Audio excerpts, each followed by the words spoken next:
દોસ્તો મારી ગુજ્જુની મોજ ચેનલમાં આપનું સ્વાગત છે। આજના વિડીયોમાં આપણે વાત કરવાના છે કે પાર્વતી ભાભીને અચાનક કાનમાં કેમ દુખવા લાગ્યું, શું થયું તેમને અચાનક। તો ચાલો જાણીએ આ વિડીયોમાં અને મારા વિડીયોને અંત સુધી જોજો, તમારા બધા જ પ્રશ્નોના જવાબ મળી જશે। દોસ્તો ઠાકોર ફેમિલીના ઘરે સવારે તો નાસ્તામાં વઘારેલી ખીચડી જ હોય છે, તેમને તો આ ફેવરેટ નાસ્તો છે। શિલ્પા ભાભી અને યશવી તૈયાર થઈને જઈ રહ્યા છે લગ્નમાં રાકેશભાઈની સાથે। અરે રે, આ પાર્વતી ભાભીને શું થઈ ગયું?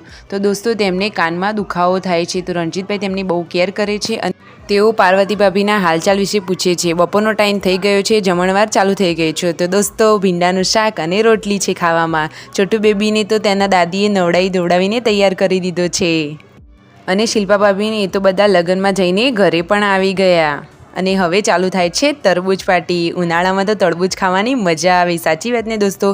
રણજીતભાઈને તો હવે જાય છે દવાખાને, તો તેમને તેમના પપ્પાની ગાડીની ચાવી લઈ લીધી છે અને પાર્વતી ભાભી અને રણજીતભાઈ, છોટુ બેબી અને તેના ફોઈ એટલે કે કાજલબેન તેઓ જઈ રહ્યા છે દવાખાને। અને દોસ્તો એક ખાસ પ્રશ્ન હતો બધાનો કે છોટુ બેબીનું નામ હજુ સુધી કેમ નથી પાડ્યું? તો દોસ્તો પાર્વતી ભાભીની 1.5 મહિનાની બાધા છે, તો તે બાધા પૂરી કરશે પછી છોટુ બેબીનું નામ રાખવામાં આવશે। અત્યાર સુધી તો બધા નાગજી જ કહે છે, જે રણજીતભાઈએ તેને નામ આપ્યું છે। અને હવે તેઓ આ લાલ ગાડી તેમના પપ્પાને લઈને જઈ રહ્યા છે દવાખાને। તો ગાડીમાં બેસી ગયા છે પાર્વતી ભાભી, કાજલબેન અને છોટુ બેબી। તેઓ હોસ્પિટલે હવે પહોંચી ગયા છે, ડૉક્ટર તેમની ટ્રીટમેન્ટ કરી રહ્યા છે। પાર્વતી ભાભી ડૉક્ટરને બતાવી રહ્યા છે કે તેમને કાનમાં કઈ જગ્યાએ દુખાય છે। તો દોસ્તો ડૉક્ટરે કહ્યું કે કોઈ ગભરાવાની બાબત નથી, આ કાનનો સામાન્ય દુખાવો છે। તેમને શરદી અને તાવ જેવું થયું હતું, તો તેના લીધે મગજથી અને કાન સુધીનો ભાગ દુખે, તે નોર્મલ બાબત છે, તો કોઈ તકલીફની વાત નથી દોસ્તો। તેઓ ઘરે પહોંચી ગયા છે, કાજલબેન છોટુ બેબીની નજર ઉતારી રહ્યા છે અને હવે તે ફાઇનલી ઘેર આવી ગયા છે। પૂનમ ભાભી તેમના સમાચાર પૂછે છે।